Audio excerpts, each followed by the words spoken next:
A ver si aguantas estas canciones sin salir corriendo. Estos son los números 1 que sacaron de quicio a los fanáticos del rock. Canciones tan blandengues, tan almibaradas, tan completamente ajenas a lo que importaba, que hacían quedar al disco como algo genuino en comparación.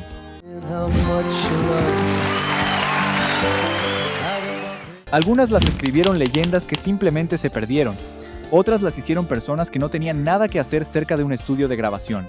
Y todas, absolutamente todas, llegaron a la cima de las listas mientras la música rock de verdad peleaba por sobrevivir.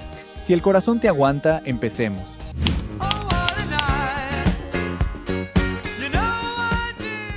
Puede parecer raro abrir con una canción que a mucha gente en realidad le gusta, pero eso era exactamente lo que la volvía tan exasperante para los fanáticos del rock.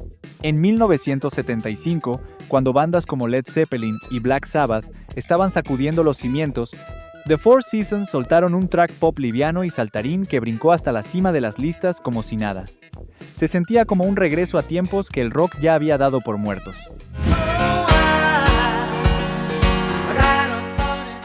La canción tenía un ritmo contagioso y una melodía que se te pegaba en la cabeza lo quisieras o no. Frankie Valli y su grupo demostraron que podían seguir vendiendo discos incluso en medio de la década de rock más duro de la historia. Pero para quienes vivían por la distorsión y la rebeldía, escuchar eso en la radio era como encontrar un caramelo dentro de una caja de balas.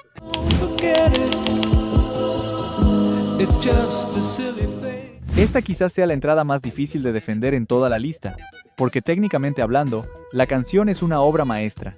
Lanzada en 1975, necesitó más de 250 capas vocales para lograr ese efecto de coro etéreo. La producción era tan innovadora que hasta los más escépticos tenían que reconocer que la ingeniería era brillante. Pero para los fanáticos del rock, la brillantez no era el problema.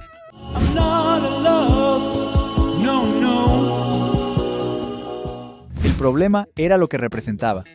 Aquí había una canción que flotaba como un algodón de azúcar, mientras bandas como Deep Purple y AC/DC le prendían fuego a los escenarios. 6 minutos de pop suave, onírico y emocionalmente distante que se encaramó a las listas y no se quería bajar. Los puristas del rock lo vieron como prueba de que las ondas de radio les estaban siendo arrebatadas por canciones que no tenían nada que ver con la rebeldía. Y sin embargo, algo raro pasó con el tiempo. Muchos de los mismos que la detestaban en los 70 terminaron admitiendo en voz baja, décadas después, que la canción se les había colado bajo la piel. No porque rockeara, sino porque perseguía. A veces las canciones que más rechazas son las que más tiempo se quedan.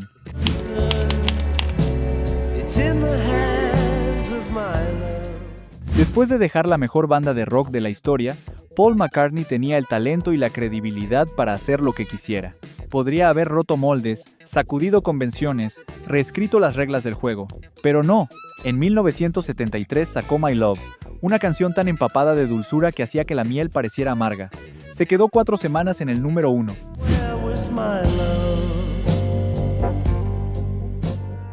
Los puristas del rock no podían creerlo. Este era el hombre que ayudó a escribir Helter Skelter, la canción que muchos consideran el nacimiento del heavy metal. Y ahora le cantaba al mundo con una balada tan delicada que podría calmar a un huracán. El arreglo orquestal, la voz tierna, la total ausencia de cualquier filo. Para muchos fue una traición.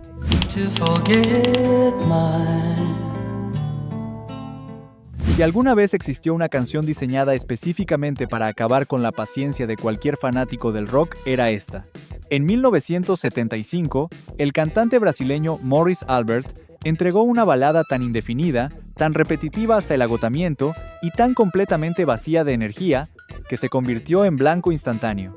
La palabra feelings se repetía tantas veces que perdía todo sentido antes de que llegara el segundo coro. La canción conquistó las listas en todo el mundo y se convirtió en elemento fijo de consultorios dentales, ascensores y salas de espera de todo el continente. Para los fanáticos del rock era una tortura. Mientras Pink Floyd lanzaba Wish You Were Here y Queen desataba Bohemian Rhapsody, Morris Albert le pedía al mundo que sintiera sus sentimientos. La diferencia era casi cruel. Para colmo, la canción fue acusada años después de plagio.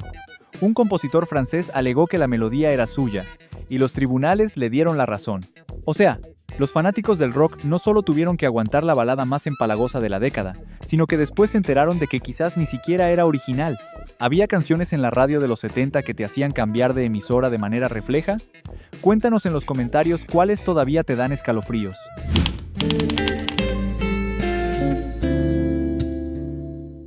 En el verano de 1977, mientras el punk explotaba en Londres y el New Wave redibujaba el mapa musical, la canción número 1 en Estados Unidos era un track suave y despeinado sobre un hombre que sueña con una mujer que lo visita mientras duerme.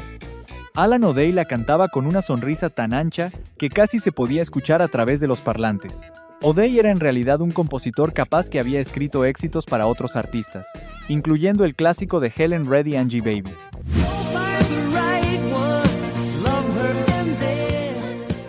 Pero como intérprete, su voz suave y su producción de plumas hacían que los fanáticos del rock quisieran tirar el tornamesa por la ventana. Era la era de The Ramones, de Television, de The Clash, y ahí estaba Undercover Angel, tan cómoda en la cima. La canción desapareció casi tan rápido como llegó, y O'Day nunca volvió a tener un éxito de esa escala. Pero por un momento breve y desconcertante en 1977, el número 1 en América sonaba más a comercial de suavizante de ropa que a cualquier emisora de rock que se respetara a sí misma.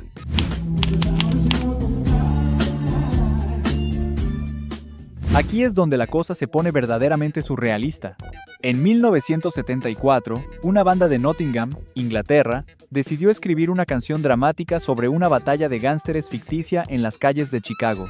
El resultado fue una pieza de pop teatral tan históricamente inventada y tan cursi en su dramatismo que de alguna manera llegó al número 1 en Estados Unidos. Paper Lace cantaba sobre Al Capone, tiroteos y una madre rezando junto a la puerta de la cocina. El problema era que casi nada de eso había sucedido.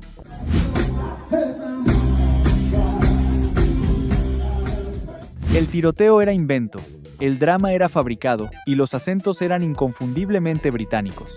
Para los fanáticos del rock americano, era como ver a alguien de otro país reescribir su historia como una telenovela barata. Aún así, la canción vendió millones, surfeó una ola de pop pintoresco que dominó la mitad de los 70 y le hizo preguntarse a más de un fanático serio si toda la industria había perdido la cabeza. Paper Lace tuvo un éxito menor más y desapareció, pero The Night Chicago Died quedó como prueba de que las listas a veces no tienen ningún gusto.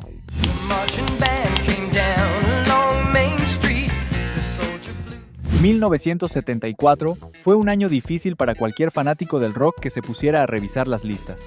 Entre los peores ofensores estaba esta balada antibelicista bañada en sentimentalismo, interpretada por Bo Donaldson and the Haywoods, un grupo de Cincinnati cuyo nombre parecía sacado de un programa infantil de televisión. La canción contaba la historia de un joven soldado cuya novia le suplica que no intente ser héroe. La versión original era de Paper Lace, los mismos que nos habían dado The Night Chicago Died, pero la versión americana de Bo Donaldson les ganó el número 1 en Estados Unidos.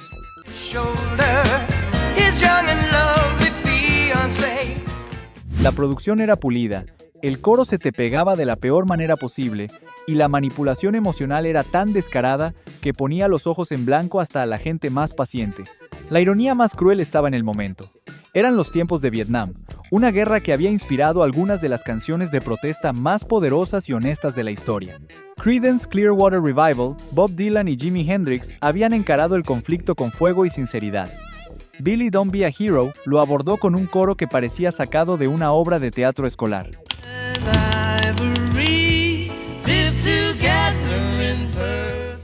Dos de los genios musicales más grandes del siglo XX entraron juntos a un estudio en 1982. Entre los dos, habían creado algunas de las canciones más importantes de la historia de la música popular. El mundo esperaba con curiosidad lo que esa colaboración legendaria iba a producir. Lo que recibió fue una canción que comparaba la armonía racial con las teclas de un piano.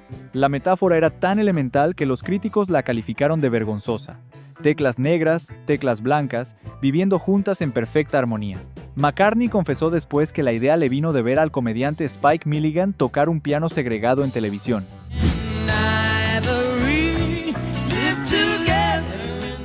Llamó a Stevie Wonder y le dijo que quería cantarla con un artista negro.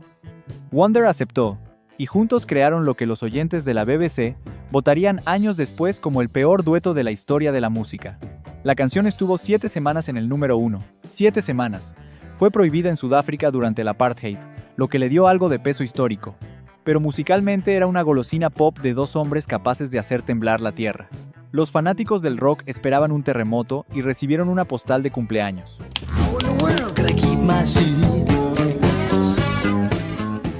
Con ese nombre de grupo ya había suficiente advertencia. En 1976, el DJ de radio Rick Dees grabó una canción de novedad tan absurda, tan desprovista de cualquier mérito artístico, que de alguna forma se convirtió en la canción número 1 en Estados Unidos. La premisa era sencilla: un hombre va a una disco y se convierte en pato. Eso era todo, eso era el concepto completo. Los vocales incluían un efecto de graznido que pretendía ser gracioso y en cambio se convirtió en uno de los sonidos más irritantes jamás grabados en vinilo. La canción llegó en pleno apogeo del disco, y aunque los fanáticos del rock ya tenían razones de sobra para detestar el disco, esta se sentía como un insulto personal. No era solo mala música.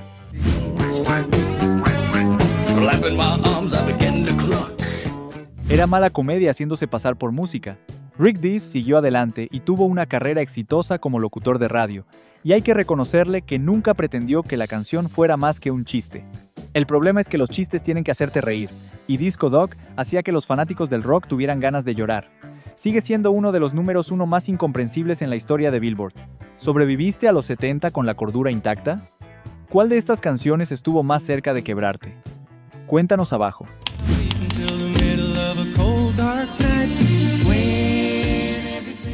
En el verano del bicentenario de 1976, mientras Estados Unidos celebraba 200 años de independencia, la canción número 1 en el país era un track alegre y soleado, sobre tener relaciones íntimas en la mitad del día. The Starland Vocal Band la entregó con armonías tan dulces que podían causar caries, y el país entero se la aprendió de memoria. La canción no nació de ninguna pasión arrebatada, sino del menú de un restaurante. El compositor Bill Danoff vio las palabras Afternoon Delights en la carta del happy hour de un local en Georgetown y decidió hacer una canción. Tardó 6 meses en escribirla, los domingos viendo fútbol americano. El resultado ganó 2 Grammys, incluyendo Mejor Artista Nuevo, derrotando a Boston, cuyo álbum debut vendería más de 17 millones de copias.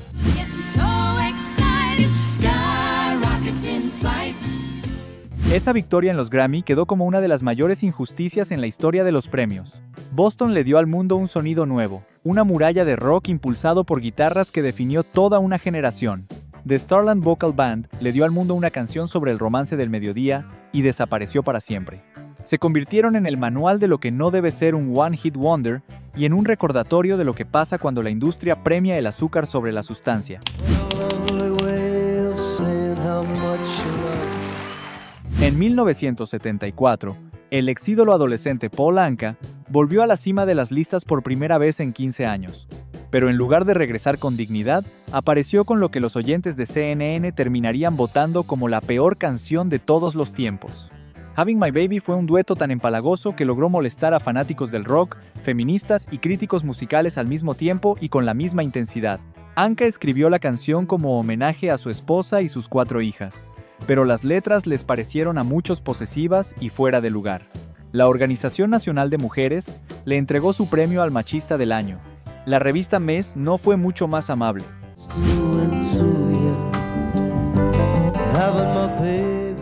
La frase Having My Baby se repetía tantas veces que se convertía en una especie de tortura de goteo, cada repetición más insoportable que la anterior. Lo más llamativo de todo es que esta canción estuvo 3 semanas en el número 1 durante uno de los periodos más explosivos de la historia del rock. Mientras los Allman Brothers, Lynyrd Skynyrd y los New York Dolls empujaban la música hacia adelante con autenticidad y valentía, Paul Anka celebraba la paternidad desde la cima de las listas con toda la sutileza de una tarjeta de cumpleaños escrita en crayón.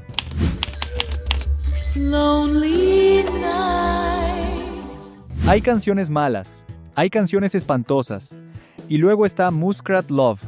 En 1976, The Captain and Tennille agarraron una canción que originalmente se llamaba Muskrat Candlelight, escrita por el artista folk tejano Willis Alan Ramsey, y la convirtieron en una de las grabaciones más ridiculizadas de toda la historia de la música popular. La canción habla exactamente de lo que crees que habla: 2 ratas almizcleras enamorándose. Las letras describen a los roedores mordisqueando tocino, masticando queso y haciendo algo llamado el jitterbug. La producción incluía efectos de sonidos sintetizados que buscaban imitar los ruiditos de las ratas almizcleras durante sus momentos íntimos.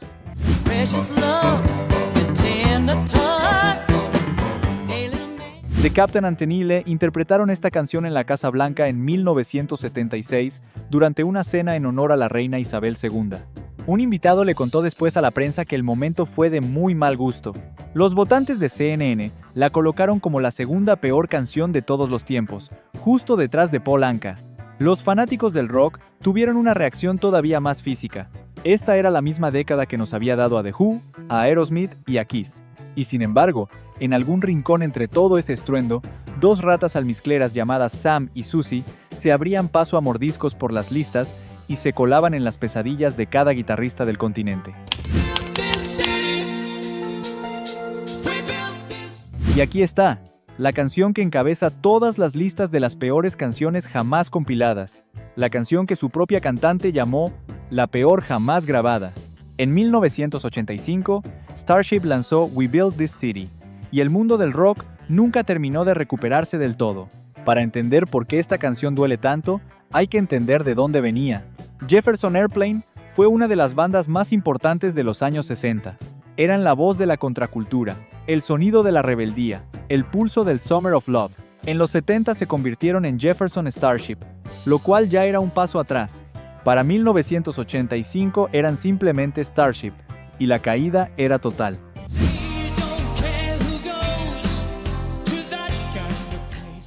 Grace Slick, la mujer que alguna vez cantó White Rabbit, estaba ahora grabando un himno pop corporativo escrito por Bernie Taupin y producido para sonar como un jingle publicitario. En 2004, la revista Blender la coronó como la peor canción de todos los tiempos. Los lectores de Rolling Stone la votaron como la peor canción de los 80 sin discusión. La propia Grace Slick miró atrás y admitió que era terrible. Dijo que quería hacer giras, ganar plata y retirarse. Y lo hizo todo, pero el daño ya estaba hecho. Una banda que alguna vez encarnó todo lo que el rock defendía había construido su último legado sobre una base de teclados de plástico y eslóganes vacíos. Y aún así, llegó al número 1. Estas 13 canciones lograron algo notable. Unieron a los fanáticos del rock de todo el país, no en celebración, sino en incredulidad compartida. Nos recordaron que las listas no siempre reflejan el alma de la música, y que a veces las peores canciones son las que más nos enseñan sobre lo que verdaderamente amamos.